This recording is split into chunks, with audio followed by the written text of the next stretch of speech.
Bien, volvemos a esta parte 2 entonces de esta charla de hemorragias y bueno, recordamos que tenemos objetivos. ¿Sí? Primero pensar en la hemorragia, reconocer su presencia y en segundo lugar ver a qué tipo de hemorragia nos podemos enfrentar.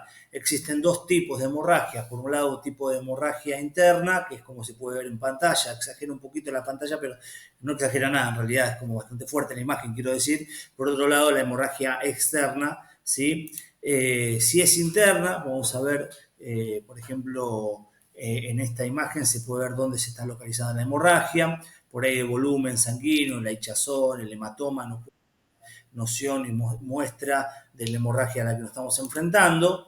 ¿Sí? Miren esta otra imagen que nos muestra la cantidad, ¿sí?, de mililitros de sangre que se pueden perder por fractura. Por ejemplo, en el arco costal, aproximadamente 125 centímetros cúbicos. Si fuera radio, en el radio, la altura del radio podría ser entre 250 a 500 centímetros cúbicos, el húmero entre 500 a 750 centímetros cúbicos, la pelvis se puede llegar a tener una pérdida de sangre de más de 2 litros de sangre, el fémur entre 1 litro a 2 litros de sangre, la tibia y el peroné entre medio litro a 1 litro de sangre. Esto nos permite también pensar si dónde fue la hemorragia, qué tipo de pérdida de sangre y qué tipo de hemorragia nos podemos llegar a encontrar.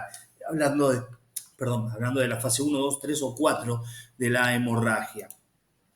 Es importante entonces identificar la zona de sangrado, como podemos ver en la imagen, sobre todo la primera imagen donde nos muestra en color celeste, nos va a permitir reconocer que si es una hemorragia exsanguinante y pérdida de sangre masiva, que ahí sí podemos utilizar al igual, sí, sobre todo en estos lugares, el torniquete. Bien, avanzamos. Ahora vamos a hablar un ratito sobre el torniquete. ¿Sí? Identificar la zona del sangrado nos permite saber qué zona es compresible y qué zona no lo es. Una zona compresible, ¿sí? Hablamos de, bueno, los brazos, las piernas, miembro superior, miembros inferiores, ¿sí? Por medio de compresión manual, vendas homostáticas y torniquetes, ¿sí? También, como se nos muestran las imágenes con círculos verdes, ¿sí? Acá hablamos de X-Stat, que es vamos a ver en un ratito de qué significa o qué representa esto. Sobre todo suelen trabajarse mucho en zonas hostiles, de guerra, en esos lugares. Zonas no compresibles, bueno, todo lo que es el abdomen, el tórax, ¿sí? Donde se suele recurrir a la faja pélvica o a la sonda Foley para poder realizar este frenado sanguíneo. Bien, avanzamos entonces. Una lesión vascular, podemos encontrar una solución definitiva en cirugía o una solución temporal por medio de compresión manual, agentes homostáticos, del balón homostático o del torniquete. ¿Sí? La idea siempre es frenar el sangrado. ¿Cómo podemos entonces controlar la hemorragia? Esto tal vez es lo que más nos interesa. Bueno, con la presión directa. ¿Sí? Fíjense la imagen, la importancia de la bioseguridad, la utilización de guantes. ¿Sí? Siempre la presión directa. A continuación vamos a ir viendo ya temas más prácticos con imágenes más concretas que nos permiten entender esto. Bien, es importante, si vamos a utilizar gasa, ¿sí? Dependiendo de dónde vayamos a trabajar, si tenemos los elementos necesarios, bueno, utilizaremos gasa estéril, utilizaremos los guantes. Si no tenemos los elementos necesarios, la hemorragia no puede esperar, y más si es una hemorragia exsanguinante con riesgo de shock hipovolémico, no puede esperar la llegada de la ambulancia para que venga el personal sanitario. Tiene que actuar un primer interviniente, un socorrista, y va a actuar y va a realizar esta presión directa utilizando en vez de guante algún elemento para que la contaminación de sangre en la mano del individuo que está trabajando para contener la hemorragia sea lo menor posible y a su vez otro elemento que puede ser un bus, una remera, para ejercer la presión directa sobre el lugar, es decir, que esto va a estar sustituyendo lo que sería la gasa y lo que serían los guantes. ¿Sí? Pero bueno, hablemos que en el caso ideal, que tengamos todo para trabajar, bueno, gasa y guantes sería lo primero que necesitamos, también así como una venda, ¿sí?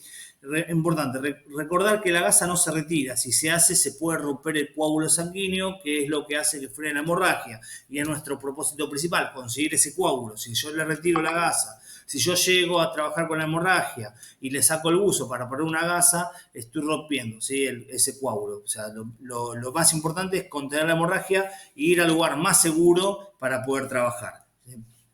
Pasos para detener una hemorragia externa, entonces la presión directa en primer lugar. En segundo lugar, la colocación de un apósito. En tercer lugar, ¿sí? Apósito sobre apósito, es decir, no saco el primer apósito que coloqué para colocar un segundo apósito limpio. No, si se mancha de sangre el primer apósito, entonces paso a la colocación de un segundo apósito. Y en tercer lugar, ya la colocación de un vendaje para sostener esos apósitos que están deteniendo la hemorragia. Tenemos distintos agentes hemostáticos para trabajar, ¿sí? Recordar que un agente hemostático es aquel agente o dispositivo que se emplea con la finalidad de producir homeostasia, acelerando el proceso de coagulación de la sangre. También se puede realizar la técnica del empaquetamiento, ¿sí? Siempre con la posibilidad que sea con un elemento estéril y con estéril. Vamos a suponer que tenemos gasa. Bueno, el empaquetamiento de heridas es una técnica de contención de hemorragia ampliamente utilizada en cirugía y en el cuidado de heridas. Es un principio sencillo que busca comprimir la herida mediante la introducción de un material textil en el interior. Como se puede ver en pantalla, ¿sí? Se realiza con la imagen de tilde verde y no con la cruz de tilde rojo.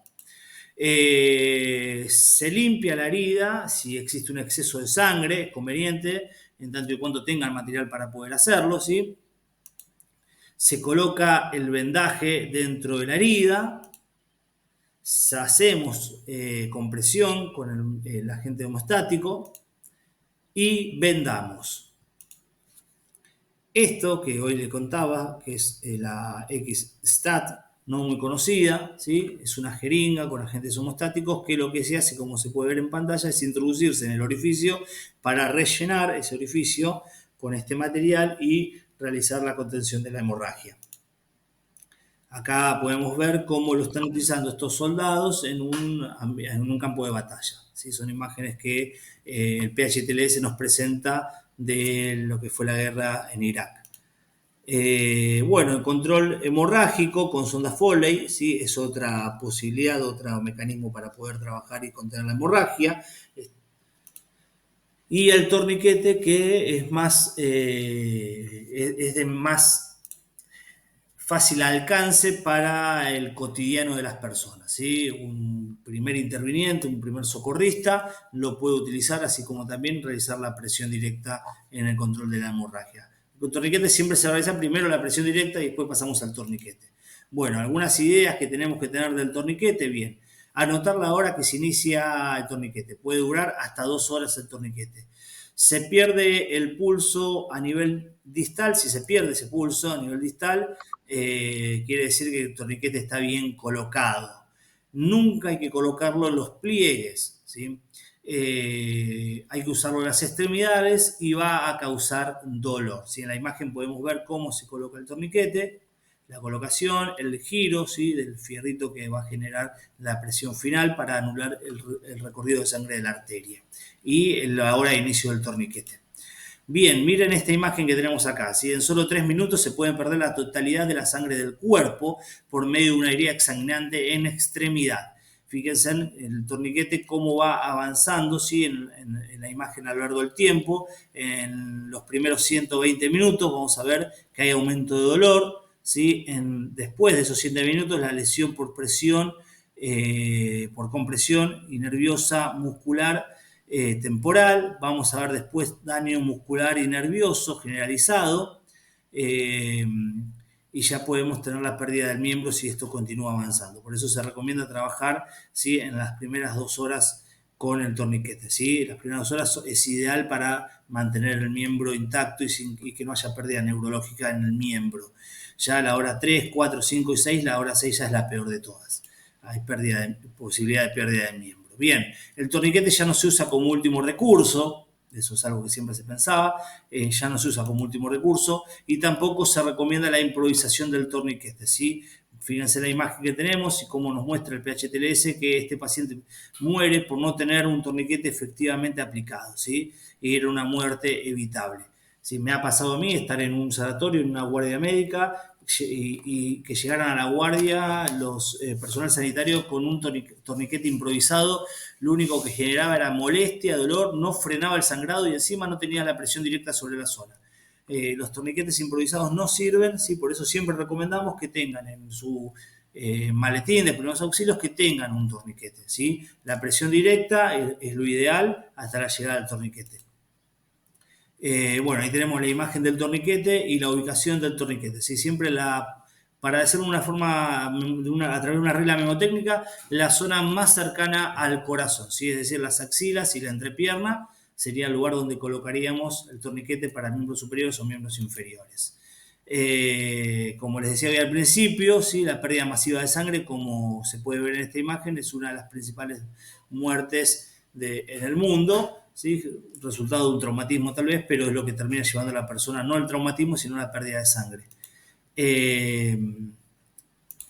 Bien, vamos a frenar acá la segunda parte de lo que es hemorragia y control de hemorragia, y en la tercera parte vamos a continuar charlando sobre este tema de la hemorragia con la imagen que tenemos acá en esta última diapositiva.